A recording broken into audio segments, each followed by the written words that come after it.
Hello, ladies and gentlemen. It's Ukrainian talk show on Pod TV. My name is Sasha Star, and our guests today are Dr. Jonathan Lockwood. Welcome to the show, Jonathan. Thank you, Sasha. Glad to be here as always. Great to see you. And Ivan Kucherenko from Kyiv, Ukraine. Welcome to the show, Ivan.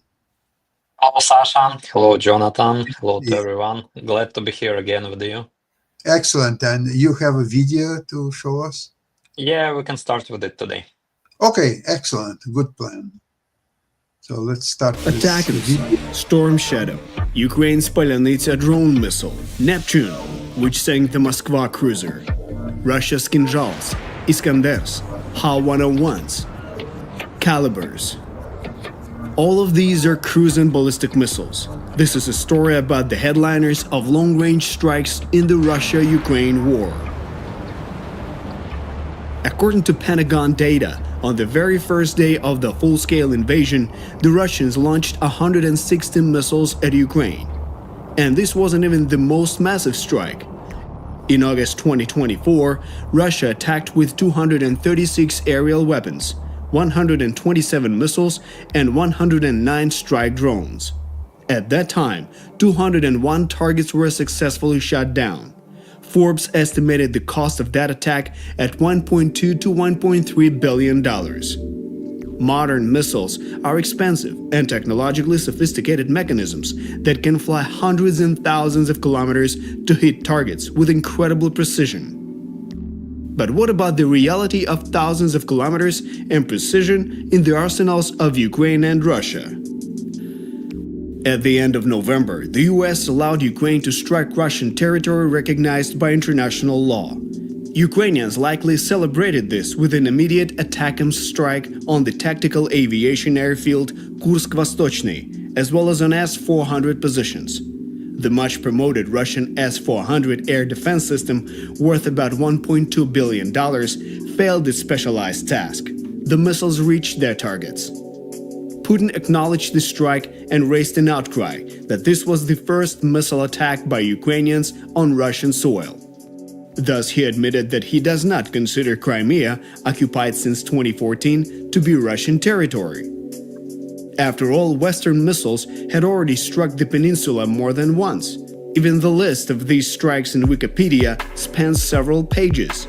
The media noted, Ukrainian ATACMS rockets are blowing up Russia's best S-400 air defenses as fast as the S-400s can deploy to Crimea.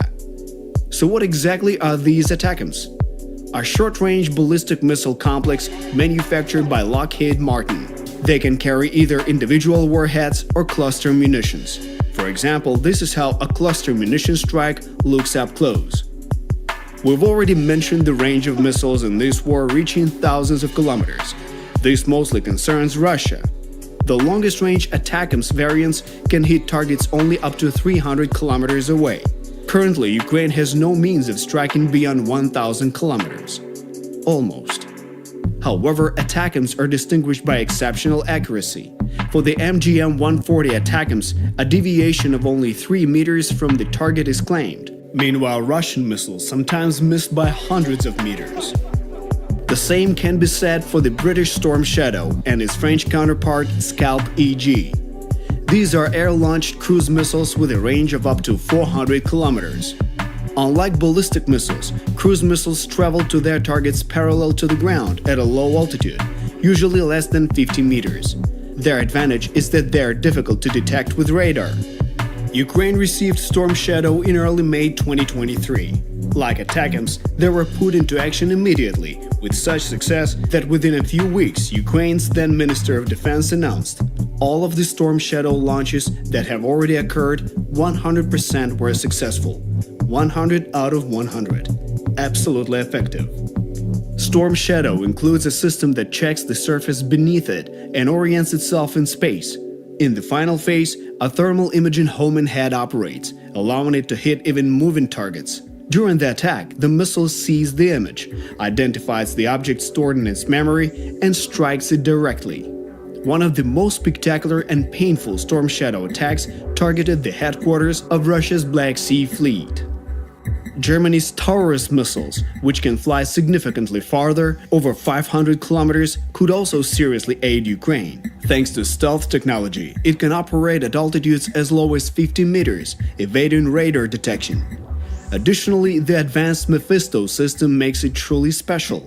Unlike traditional warheads that detonate after a set time, Mephisto can penetrate multiple layers of material, and its detonator can be programmed to inflict maximum damage to bridges or bunkers. However, Germany has not yet provided them to Ukraine.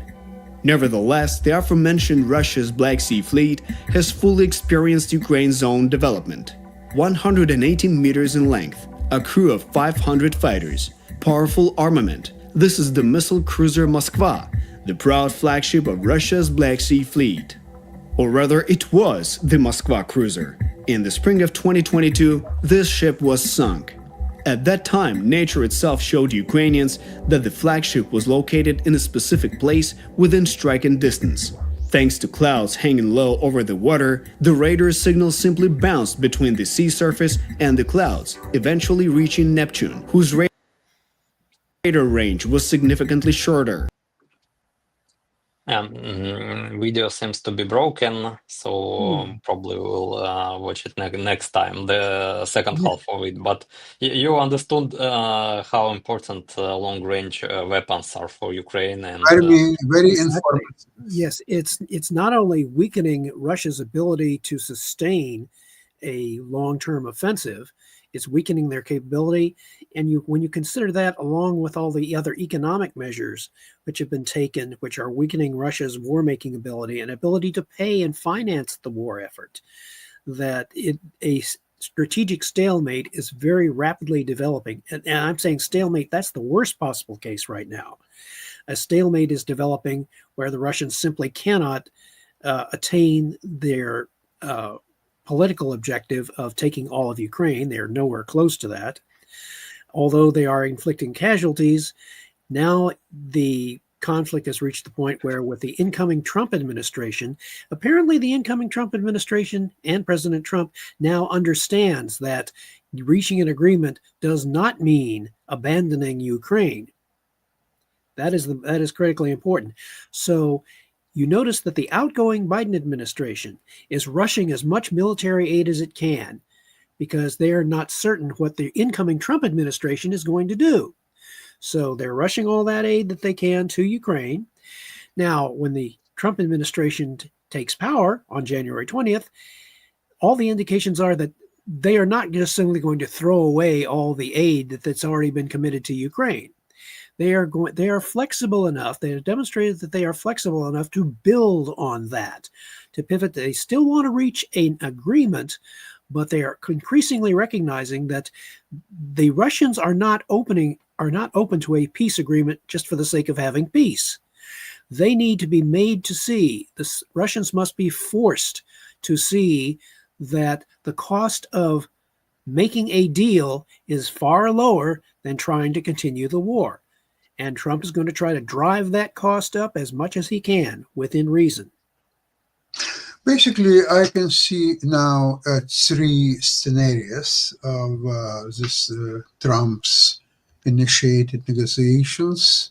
The one is a very unlikely scenario that Trump will simply abandon Ukraine and bringing on a plate to Putin and say, Putin, this is all yours, because Trump wants to be perceived as the winner. And in that case, he will be perceived as the loser, miserable traitor. That would run completely counter to everything that Trump has been doing Absolutely. right up to this point. So he wants a deal, but he wants to win. So okay.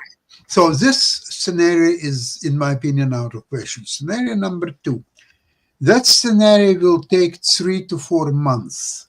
He will try to bring different points with Putin and Zelensky, and until such time as he will understand that Putin has no genuine desire to end this war. He wants to continue fighting, because in case of ending the war right now, basically in any scenarios, on the front line, frozen conflict to be there. Russia is going to be killed by economy. It has to, first of all, explain its people that they lost hundreds of thousands of lives in a matter of less than 3 years. It's tens, if not 100 times more than they lost in 10 years in Afghanistan. And what they've achieved here in Ukraine, it's nothing but ruins. In Ukraine, it's completely destroyed economy of Russia, because right now it's functioning on the war-like manner, like in 1943, 44, something like this. And at least that war, Russia or the Soviet Union was able to win, and Ukraine was a part of that victory. And today is trying to fight and win against one of the victorious, the probably most victorious countries of the Second World War. That's not going to work. It's not going to happen. That Putin. Well, for one thing, Russia's isn't getting the infusion of Ford trucks from the United States that they got in World War II. That was the only reason they were able to prosecute an offensive on the Eastern Front and actually push Germany back. They didn't have their horses. Horses and wagons. That's all they had. That will be over soon too, because they don't have so many horses either. So that's scenario number 2, where Trump will realize that Putin is not genuine. He is playing for time. He's not a man capable to keep his word and to bargain and to negotiate in good faith. That will take 3 to 4 months.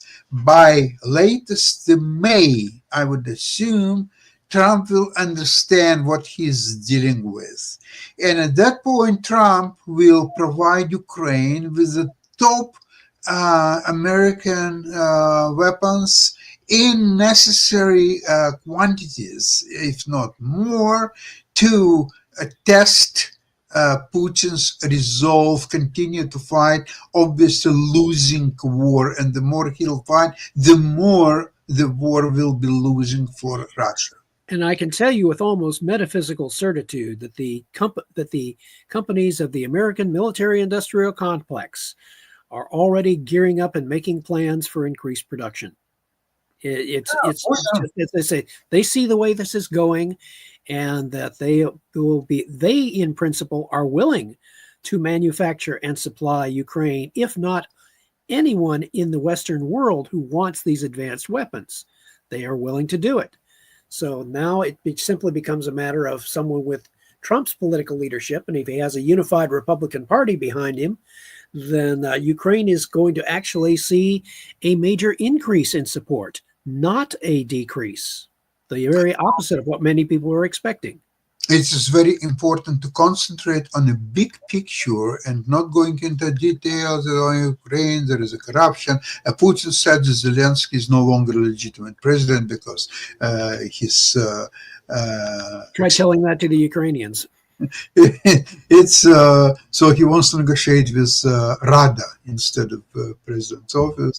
Ivan, do you think there's any validity in what Putin is saying about Zelensky? Not actually. We've already persuaded that Putin is a pathological liar, and Yes. actually, he is not only a liar, but probably That's what he is. mentally ill person. You've probably watched his press conference, or at least watched the summary of it, when he said that this war for them is a kind of a rush, and they enjoy it. It's I don't think that any normal person can say that he is enjoying a war in which both his own people and Ukrainians are dying. So it's actually words and the opinion of some kind of maniac. So I totally agree with your words, Sasha, and with your forecast. because as soon as Trump will understand that Putin is not negotiable, that he actually doesn't want any peace beside the peace on his own conditions, which means Which is the equal capitulation of Ukraine. which means a capitulation of Ukraine, and which means a great geopolitical loss for United States and for Europe, actually, because capitulation of Ukraine on it's not only capitulation of Ukraine, it's a capitulation of NATO, because the conditions of Putin, they restrict NATO in expanding further. It restrict actually not only Ukraine to join the NATO, but remember what conditions Putin offered to NATO in Munich just before the invasion. He said that those countries who joined the NATO after 19 years, like Poland, like Baltic countries, they should break with NATO and remain neutral. From other point, why Russia, why Putin wants those countries to be neutral, in order to easily conquer them, actually, to rebuild the some kind of former Soviet Union or Russian Empire or whatever they want to rebuild.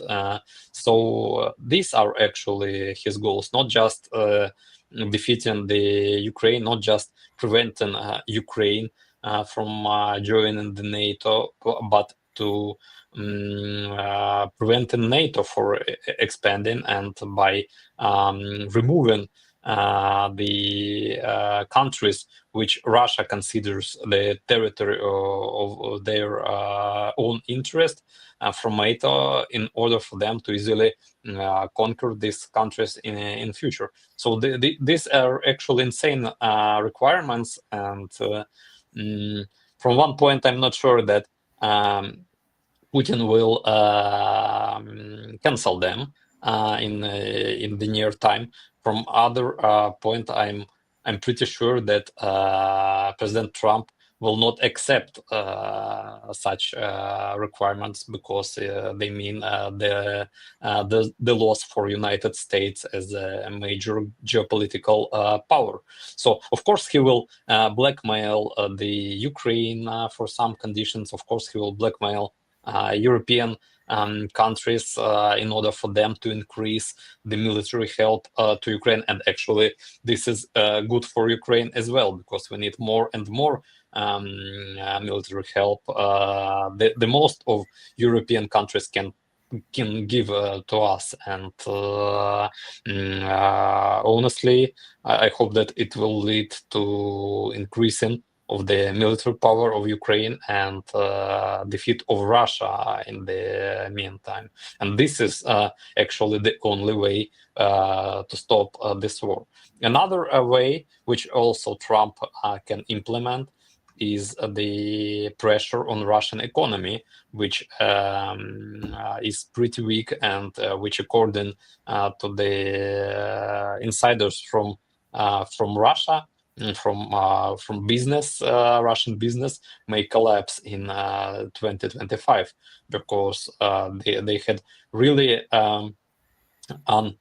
unstoppable processes flowing in their economy, and it may lead to the much worse collapse of the economy than was before the end of the Soviet Union. So there are two ways how to defeat Russia, and both ways are working, and I hope that new United States government will go just by the two ways simultaneously. Actually, it will mean that the victory of Ukraine in this war can be achieved pretty soon. Well, the latest what I've heard from Putin's willingness to negotiate is that, okay, he wants to keep this for oblasts, including part of the territory that he hasn't even conquered yet, but he wants to have it all. Okay, it's like what a bonus for agreeing to the peace. I don't know how you're going to treat that, but that's what he wants. Now, what's almost, in my opinion, derailing any possible negotiations is that he will not agreeing to Ukraine joining NATO, not in 5 years, not in 20 years, not ever. That's his last stand, because it was, I feel, 10 years, maybe 20 years. No, not ever. I don't know, after he'll die one day, and I'm pretty sure that day will arrive, and I'm trying to stay in good shape so I may still be alive to witness that. So you can make a special trip over to Russia to dance on his grave. Absolutely, yes, I will go there. But just to make sure he's dead. Yeah, absolutely. So, so Ukraine cannot, according to Putin, join NATO in any future date. Okay. However, he goes even further than that. That the front line reserved, possibly a peace will be arranged. No foreign soldiers are allowed. So here's a front line between Russia and Ukraine. Only Ukrainians can be there. Now, there is one thing what's Putin imposing as a part of the peace, that Ukraine army will be limited to 80,000 people and something like 150 tanks. So the Ukraine is trying to hold on this line of peace between Russia and Ukraine with all its army limited to 80,000 people and to 150 tanks. That's a joke. That's not real negotiations, and that will become relevant. By the way, go ahead. Just want to ask, what about the Kursk region? Because Ukrainian forces are still controlling the major part of Kursk region, around 500 square kilometers. For your information, after Russians invaded the Kharkiv region second time, they've managed to conquer only around 200 square kilometers in Kharkiv region. So Ukraine is controlling almost 500 square kilometers in native Russian territory, Kursk region, including the city of Sudzha. And what about it? It will belong to Ukraine after this peace negotiation. So or what? And actually, that's the reason why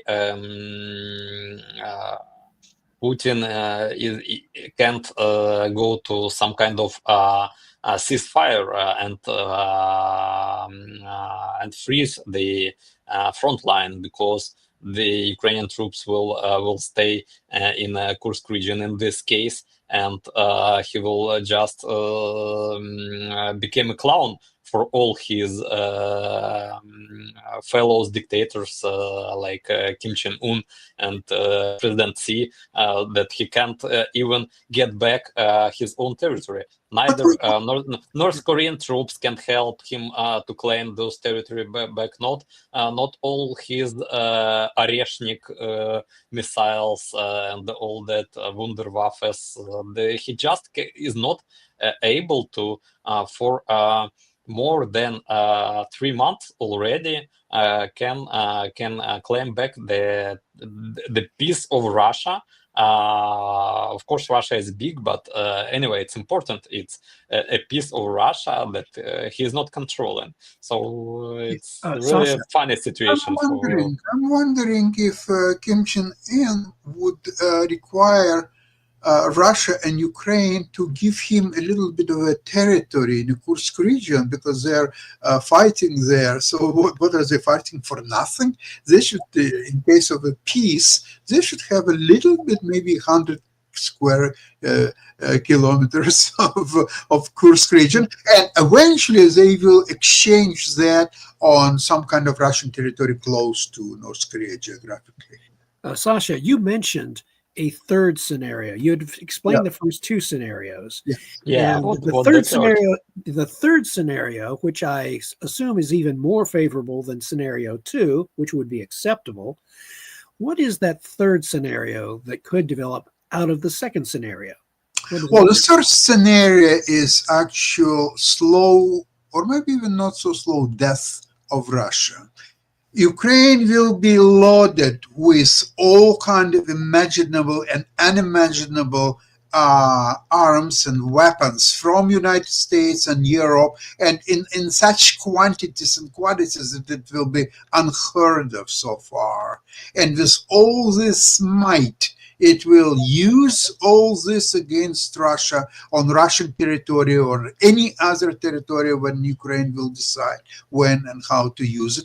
And this will, together with the economy, oil prices, and everything, that will spell a death of Russia, and very quickly in a matter of a few months. In other words, the third scenario developing and building on the second could well develop much more likely than capitulation, is that Russia totally loses its ability to prosecute an offensive war against Ukraine. It basically has exhausted itself. And this sets the stage for what I have mentioned several times on previous programs, an opportunity, for example, for Ukraine to take newly developed strategic reserve forces and commit them in a counteroffensive against what would have to be an isolated Crimea, one that has been successfully cut off from Russian reinforcement and resupply. Once that occurs, then the Ukrainians can launch a counteroffensive, and contrary to popular belief, they would be able to retake the Crimea, which would be the decisive operational defeat for Russia in this war, which they could not disguise, explain away, or otherwise say, oh, we meant to do that. No, they will have been decisively defeated. And then a ceasefire or armistice, at the very least, can be enforced, in which case, then Russia has to basically pull back, lick its wounds, go try to, recover. But essentially, that would be the most favorable outcome for Ukraine, because then Russia would not be able to do anything about a Ukrainian entry into NATO and the European Union, and essentially becoming the eastern bulwark of Europe. Actually, it's very interesting, Kevin. You mentioned the Kursk region, 500 square kilometers. Imagine that as much as Russia wants to take all Zaporizhia and all these territories, and Ukrainians will say, you can take anything, whatever you can, but we are not going to vacate a Kursk region. That's ours. So we will actually, Kursk region, whatever we hold, will join Ukraine. It will become a next Ukrainian oblast, so-called. And Putin will get furious out of it and say, okay, I will exchange this. And Ukraine will say, no, we disagree. We don't want to exchange anything for anything. We want to hold to Kursk. We will take a piece of Bryansk and Belgorod Oblast, and that will all become part of big Ukraine. Okay, so you can have a piece of Zaporizhia and Donbass, but we are going to have all this oblast. So again, that's becoming kind of aggravated situation. And I think Putin will have a heart attack if Ukrainians will say something like this. What do you think, Ivan?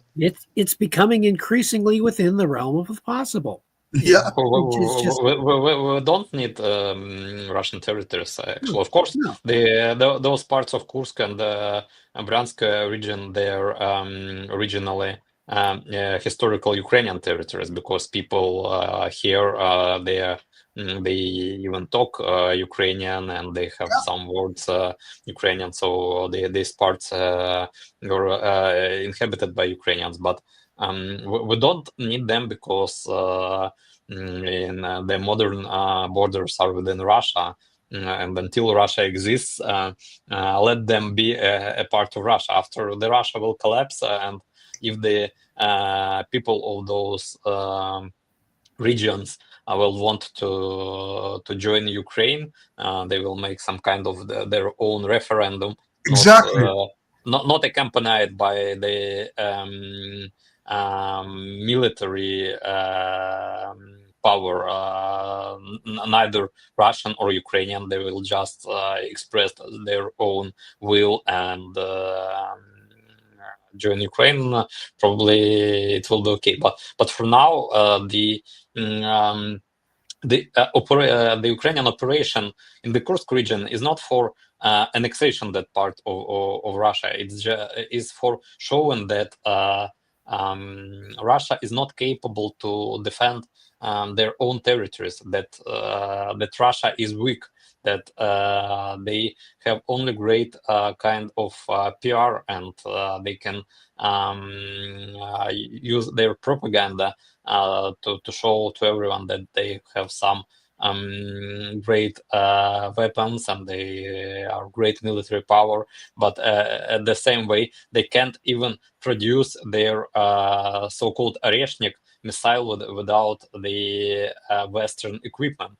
The recent documents from Ukrainian intelligence agency shows that that so-called Oreshnik missile is being produced using the Western equipment, particularly the German and Japan equipment, and using the Western electronic components. So Russia is threatening Western countries, particularly NATO countries, United States, by the weapons produced with Western technologies. Well, we can solve that problem. It's weird. It sounds weird, but it is what it is. And actually, if United States and European countries wanted to end this war quickly, they would be able to end this war quickly by providing Ukraine the all kind of weapons Ukrainians need. It's already Yeah. Taurus missiles from Germany, Storm Shadow Scald missiles from France, from United Kingdom, providing HARM AGM missiles long range by United States, even providing Tomahawk missiles by United States, and from the second way to implementing more and more economic sanctions for Russia not to be able to pay their army, not to be able to pay their citizens, and not to be able to pay for the Russian propaganda in the world. But I think that it will be the last way they will cut their expenses because they consider their own propaganda as a major weapon, and not to produce all those weapons, because they will not be able to produce those weapons without Western companies, components and Western equipments. This war will end pretty quick if really the desire of United States, of Western countries will be great to end this So war. the incoming Trump administration, President Trump, has shown every indication of wanting to keep his promises. He wants to be shown that he and his cabinet will be genuinely able to make good on their promises of ending the war. And he has recognized that he cannot simply abandon Ukraine. So that much is certain. So we have now a situation where really the Trump administration has an array of choices in how they will help Ukraine. I have talked about some of those on previous programs, and I don't need to reiterate them. We can always discuss them again at some future point as the Trump administration comes into power and moves forward. But in any case, it is a much more hopeful situation than we thought was the case, several months ago. when the outcome was of the election was supposedly uncertain. And so this is a very, I am cautiously optimistic for Ukraine in the new year that it will be able to achieve a just and lasting peace, to basically force the Russian Empire, which is essentially what has to happen. They have to be forced to recognize the truth, forced to recognize reality, and so that therefore they will not.